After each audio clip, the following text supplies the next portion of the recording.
It's a warm Sunday morning in Nairobi. My name is Christine, and this is Life Lessons. Today, I'm doing this completely differently. Usually, on a Sunday, I will upload a video and uh, have it, usually I have it recorded earlier and edited and all of that so that then it's ready for putting out on a Sunday morning. But today I decided I'm going to do this completely differently. I got caught up during the week. I didn't manage to do a video, and I said, why the hell? Why don't I just do something live? I very rarely do a live, but today I've decided to change things a little, and so here I am.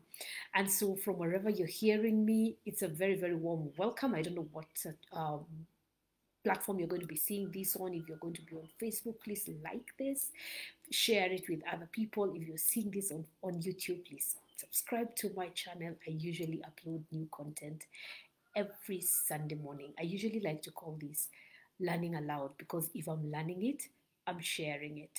I think another way it's possibly halfway selfish because whenever I'm sharing something, I'm hearing it over and over. And so I'm learning more than you are. So let's learn together. Now, the title of what I'm talking about today is 3 Steps to Answered Prayer. I'm actually very hesitant to do this. Maybe that's why I'm not giving myself a chance to back out because I usually like to disqualify myself from talking about anything spiritual. I am not an expert on faith. I'm not an expert on religion by any stretch of the imagination, but I do want to share my own perspective on what I have come to understand, what I have come to learn out of my own life, because if it has helped me, my reasoning is that it might help another person. And so here are my 3 steps to answer prayer. Now, prayer is one thing I've grown up hearing. It's one thing I've grown, it's very core in our family. Prayer is, anyone who grew up with me will tell you that prayer for us was something that happened daily. We were raised on strictly Christian. Actually have a friend with whom we share and we say we really grew up in church. We would go home briefly to go to do school during the week, but we literally grew up in church. We had these parents who were very involved in the church and everything. I have a friend whose background is very similar to mine, but we had this routine. We would usually have a prayer held every morning, and this is what prayer looked like in my family. We would wake up really early those days. Nowadays I find it very interesting when I'm in my mom's house and I sleep in, the sun comes up and I'm sleeping and I'm like, who are you and what happened to my mom? Because my parents would wake us up very, very early and we would have a prayer ceremony in the living room. Now, it didn't matter if you were a visitor, if you were a worker on our compound, you attended those prayers. Everybody was there. You would need to be hospitalized to not be in that session. And so prayer would wake up, we would sing hymns. I know. We would sing hymns early in the morning. It would be something like 5:30 or 5 a.m. And we're singing a hymn or two, and then we're sharing, and we would take turns, and somebody would share, and someone would read the gospel, and then we would pray. I did not think that was very posh or gisty, and so for a long time when I started my own home, I did not do that for years, and eventually I caught on because old habits die hard. But that's what prayer looked like in my family, and whenever there was an issue, we would all sit around and pray about it. So prayer is something I was raised on. Prayer is something you would expect me to understand. I was raised on it. It's something we did daily. So you would expect that is something I knew how to do. But maybe you might want to call me slow, but I kept asking myself, what do you mean when you say believe? What is to believe? Because usually people tell you, pray and believe. Believe. And I'm thinking, what is believe? Give me a verb, give me a doing word. Tell me what to do. I'm usually a very action-oriented person. I will usually, if you tell me something to do, I will usually do it immediately. Sometimes I have hurt myself because I have tried things too soon. So I'm not a procrastinator. I'm the opposite of a procrastinator. I tend to act too quickly. And so I like to be told what to do. If I go to a meeting, I usually want to go pick up notes and be like, okay, so this is my to-do from this meeting. So I'm a very action-oriented person. So I'm thinking to myself, what's a doing word for believe? And it took a very, very long time for me to finally figure out what belief means when you're told to pray believing. If someone tells you, if you believe, then you'll get results. I remember once hearing that faith will work without prayer, but prayer won't work without faith. And I'm thinking, okay, so what is faith? Faith is when I believe what is to believe. I never quite understood that until a teacher gave another word. You know, when you define a word, you're asked to give me another word. So if you're trying to define belief for me, give me another word for belief so that then I can understand it. So that's what a teacher did at one point, and that's what I'm sharing here today.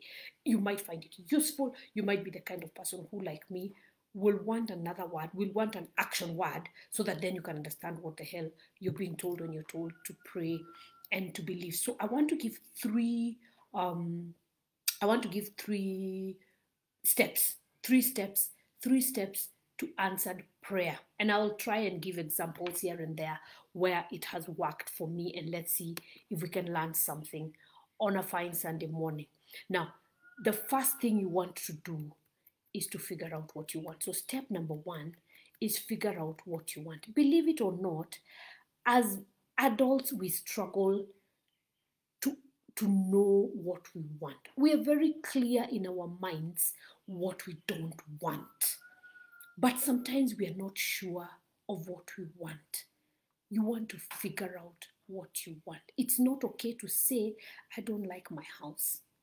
It's better to know, what house would I like? I don't like this shirt I'm wearing. What would I like? So figure out what you want. Sometimes even when we go into prayer, when we ask for something, sometimes we're not actually asking for something. We're just saying, I don't want this. I don't want this. The first step is to figure out what you want. What is it that you want? Allow yourself to want what you want. I remember at one point we needed to move. We lived in a neighborhood and it was far away from the city. I live in Nairobi. I've lived in Nairobi most of my life. And at that point, we needed to move. I don't want to go into the details of why we needed to move and all of that. It was a lot of financial issues, and we needed to move out of the house where we had been, where we had built, and where we had raised our children, and we needed to move. And I remember thinking to myself, where would we be moving? Humanly, I'm thinking finance. Where can we afford to stay? No, I wouldn't like to stay here. No, I wouldn't like to stay here. No, but that's too far. I can't go there. The children can't commute to school from there. I had all this, and I remember finally saying to myself, this is how I'm going to pray about it. I'm going to tell God exactly what I want. I told him I would like the house that we live in to be in a gated community. I would like to have I don't want to have a house on its own. We had break-ins, and so I was security conscious, and I did not want to have this compound on our own. I wanted to live in sort of a gated community so that there's other families within our compound. And then I said I would like it to be near this school. I don't want the children commuting too far. I want it to be near this school, and I want the house to look like this and this. And when a house became available in very random circumstances, we were visiting a family and we happened to find that they had these cottages that they had built in a neighborhood I did not think I could afford at the time. But because I was able to articulate, I want the house to be near here, I want the house to look like this, I want later on when I have since moved into the house and all of that, I think to myself, oh my goodness, this house completely answers the steps that I had, the description that I had given. This is what I want, this is what I want.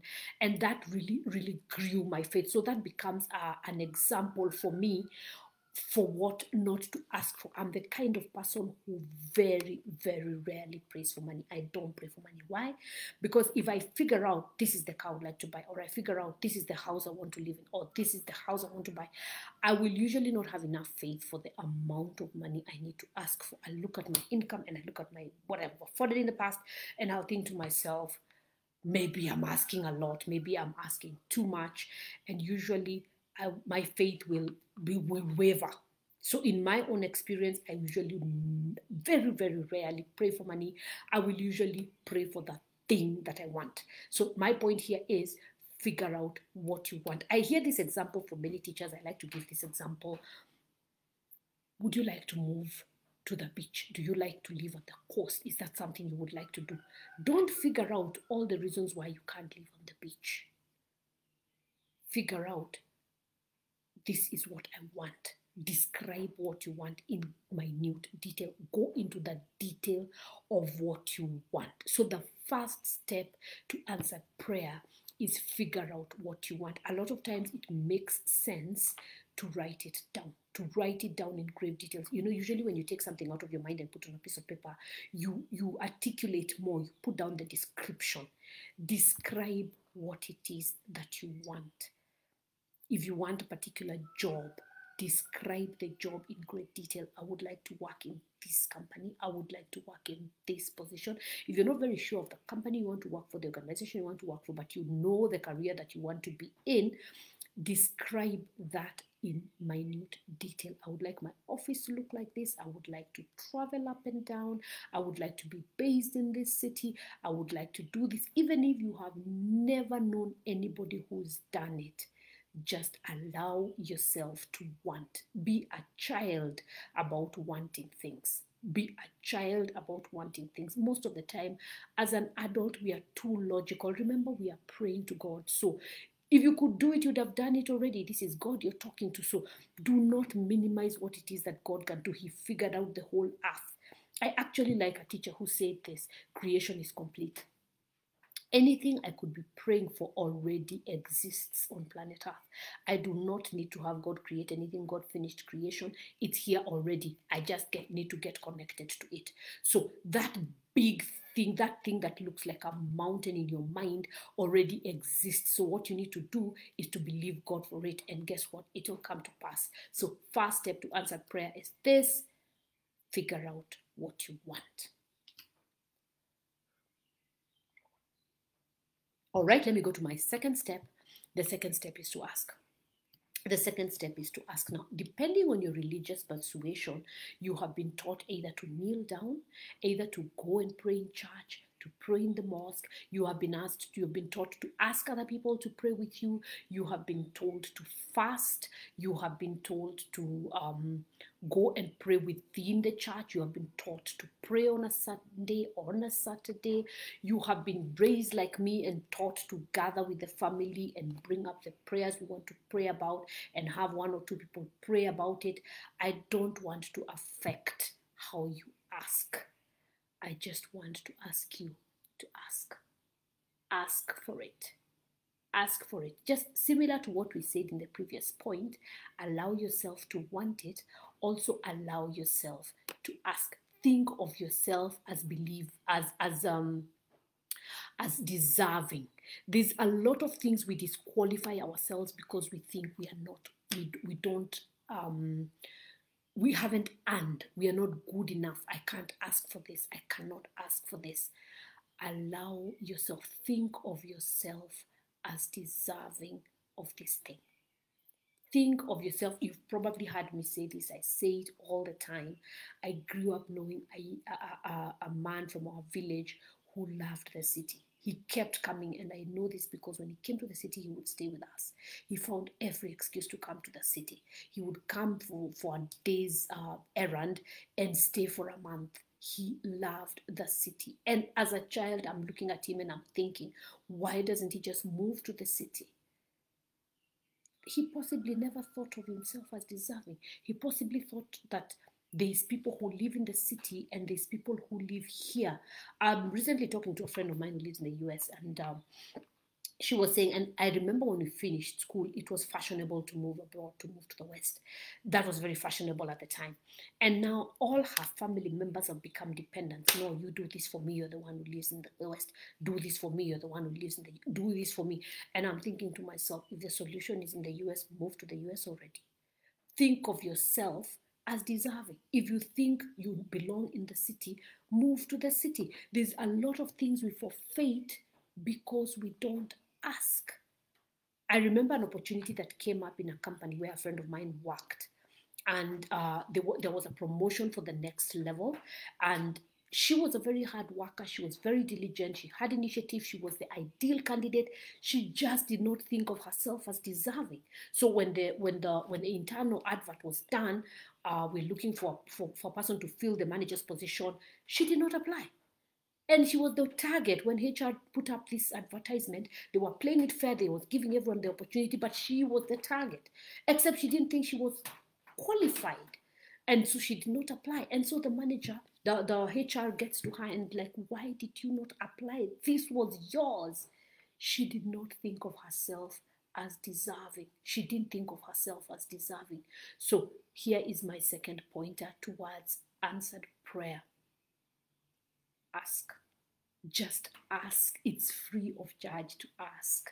It's free to ask. We actually have an expression in my country, kuuliza ni bure. That means if you walk into a shop and you like a particular dress, you like a particular pair of shoes, you like a car, whatever it is that's being sold in the particular shop, it's free to ask. Just make inquiries. Hey, how much is this dress? How much would it cost me? How much is this pair of shoes? Can I try them on? All of that is free. You only have to pay when it's time to take it home. So ask. It's free of charge to ask. It is free of charge to ask. So we have said so far that the first step to answered prayer is figure out what you want. And the second step is ask. Now let's go to the third point, and that for me is the key. That became for me the clincher. That's where it flips. That's where the difference comes. The third step is belief. Now, I finally found a teacher who taught me what to believe is. Belief, if you ever see the word believe, remove belief and put the word imagination. Imagine yourself with the desired results. Imagine yourself living in your dream house. Imagine yourself driving your dream car. Imagine yourself with the results you want. You're sitting this exam. Imagine yourself holding your certificate with the A star. Imagine yourself with the promotion. Close your eyes and see yourself in the office you want to occupy. Close your eyes and see yourself walking the beach on the vacation of your dreams. Belief is imagination. I saw someone say it brilliantly. Imagination creates reality. What you can imagine becomes real in your subconscious mind, and that is what becomes real in your reality in the physical world in which we occupy. One teacher said it this way: if you can hold it here, you will hold it here. In other words, if you can hold a picture of it in your mind, you will physically hold that thing in your hands. That for me was such a big lesson.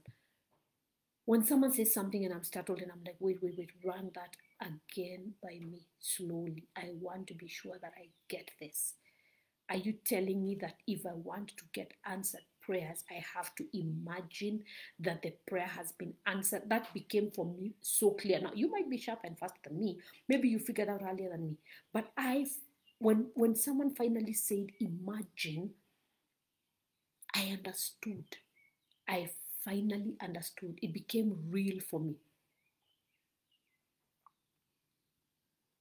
That when you imagine something, you are believing. Your mind creates a picture of that thing being real. There's an example that I give all the time, and I'll give it here again. At one point in my life, I needed to sell a car. Now, the car that I needed to sell is not the most popular brand in our country. The car that I needed to sell had actually been in an accident, and so it had been redone and everything. At that point, I did not know that when you newly respray a car, it doesn't make it attractive to buyers. It makes it, that's not a plus, it's a minus, because then they think to themselves, why has this car been resprayed? Me, I thought I'm making it cuter, and so I had it all resprayed and everything. And I actually advertised this car. I sent the pictures to a few agents who sell cars, and I told them I'm asking XYZ amount for this car, and I said to myself, I'm going to get this car sold in 2 weeks. By then I had figured out that there's power in my words, and possibly I will do another video about the power of your words, because there are things that I have said, and at the point of saying them, I've sounded like a mad woman. I'm like, what are you saying? But because I said it, it became real. So I have learned the power of my words. So at that point, I knew that if I say something, it's more likely to happen. Another way that I had understood this before was, if I can thank God for it already, if I can be thankful for it already, then it's likely to become true. So I was already grateful. I have sold my car. I have sold my car. Thank you so much, Lord. I have sold my car. And I remember telling my family, guys, I'm going to sell this car within the next 2 weeks. had no clue how that was going to happen. And so in the first 2 days, I got a few people asking me and offering me half of what I was saying, you know, terrible, terrible offers. And I would just hang up and be like, no, no, no, I would not consider, I would not even show you the car. That's what you're offering. Some people are beginning to negotiate with me. They haven't even seen the car. So I had all sorts of offers. And towards the end of the 2 weeks, I remember remembering, wait a minute, why don't I try this imagination? Why, if I'm believing when I imagine, then why don't I try to imagine? And so I went with the imagination. And so as I was going to sleep, I created a video in my mind. I saw myself selling that car. I said to myself, I want to meet somebody who will come, look at the car, and pay me for it and go. I only ever thought cars are bought like that in the developed world. You know, where someone pays you cash for the car and drives off with it. Because usually if I'm buying a car, I will go and look at the car, like the car. I'm like, okay, let me bring somebody who's an expert to come and look at this car. Let me get a valuation of the car. There will be a few steps, you know. I at least I haven't done that before. I have not bought a car on the spot and driven off in it. I've not done that so far. Maybe I need to stretch my faith. But I say to myself, I want to meet somebody who will take one look at this car, pay me for it, and live with it. And I remember on the morning of selling the car, now it's towards the end of the 2 weeks that I had said I was going to sell the car, and I'm thinking to myself, what's happening? I had said I would sell this car in 2 weeks. What's going on? I have prayed that I'm going to sell this car in 2 weeks. And so towards the end of the week, I remember waking up one morning and saying to myself, today I'm going to sell the car. The previous day, I'd had somebody calling, oh, I'm coming to look at the car, made an appointment, changed the appointment, finally did not show up. And so one of the agents calls me and tells me, I have somebody who is traveling out of XYZ town and is coming to look at the car.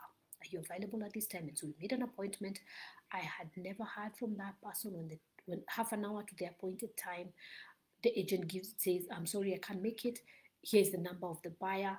Make an appointment with him. He's coming into town. He's coming to look at the car. I said to myself, today I'm selling this car. Today, that morning, my daughter had asked me for the car. Mom, I'd like to do this and this and that. Can I use this car? I told her, you can't use this car. This car is sold, and find another way to get there. No, this car is sold. By then, I was used to my words being powerful, and so I was saying, this car is sold. This car is not available. But it's my imagination that amazed me. I had said to myself, I want to meet somebody. I want him to look at the car, and I want the car to be paid for and sold the same day. So I go to the appointed place and I wait. We were meeting somewhere, and I waited there for a few minutes, and the guy called me and told me, give me just a minute, I'll be there in a few minutes. And I'm looking in the side mirror, and I see walking up to me a man with his wife. I knew straight away, this is a serious buyer. They came together. They're obviously coming to buy a car. That scenario played out like in my imagination. The only thing missing from my imagination was I did not know how the person would look who was going to buy my car. I had not seen the scenario where he would arrive with his wife. But they came in, they look at the car, they asked me, can I drive this car? I got in the back seat, they drove around the town, and just for 5 or 10 minutes, then he looks at me at the back of the seat and says, do you have the documents for this car right here, right now? Believe it or not, I did not have the documents on me. He told me, let's drive to your house. Let's go pick up these documents. I want to go home with this car today. That scenario played out exactly like in my imagination. When it was all over, I was stunned. He made me the best offer anyone had. He paid me on the spot, mobile transfer, and the car was off. I remember taking a picture of the tail as the car was going, and I'd send that to my family and told them, goodbye to this car, it's gone. It played out exactly as I had seen it in my imagination. This is me speaking to you from my heart. Believing is imagination. I have tried this with a few other things. Just imagine the desired results. Imagine, play out a movie in your mind. And especially when you're going to sleep, there's something about when you're falling asleep. I am not sure about the science of it, but when you're going to sleep, what you tend to tell yourself, I think there's something about our minds work better when our conscious mind is asleep. That is when the subconscious mind is able to work. I'm not sure about the mechanics of that, but I do know that when you're going to sleep is a great time for you to activate your subconscious mind. So Play out a movie of your desired results. Play out a movie of your desired results. Fall asleep on that movie. Fall asleep in that reality. In other words, if in my scenario, my video is playing out with, I am seeing myself selling this car. Play out, the car has gone. Play out, the car has gone. I have been paid this amount of money. This car has gone. Play that scenario over and over in your mind. That is what I have come to understand to be belief. Because when I was told belief, for me, it was an abstract concept. I did not understand, what are you talking about, belief? But when I learned that belief is imagination, for me, it became crystal clear. And I remember thinking to myself, this is a wonderful way to go through life. All I have to do is to pray. Whatever it is I need, all I have to do is to trust in God, who is much mightier than I am. And all I have to do is imagine the desired result, and then I will be good. I can work with that. I can definitely work with that. So there, those are my 3 steps to answered prayer. First step, know what you want. Figure out what you want. Decide, be crystal clear. So in my scenario, it wasn't, I want the castle or I want this money. I wanted it. I was very, very clear. I want someone to be decisive. I want someone to offer me this amount of money. I want someone to pay me and go with the car immediately.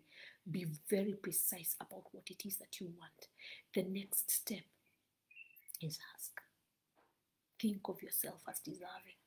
Think of yourself as deserving. Don't expect struggle. Unfortunately, as adults, we have been socialized to expect life to be hard. So when something looks easy, we doubt it. Allow yourself to want what you want. I actually liked it when one teacher said to me that desire is God's gift to you. So if God has given you a desire for a particular position, if God has given you the desire for a particular thing, because it's not everybody who wants it, that desire has been put in you. It's God's gift to you. It's your potential. So if you have a desire for something, allow yourself to want what you want.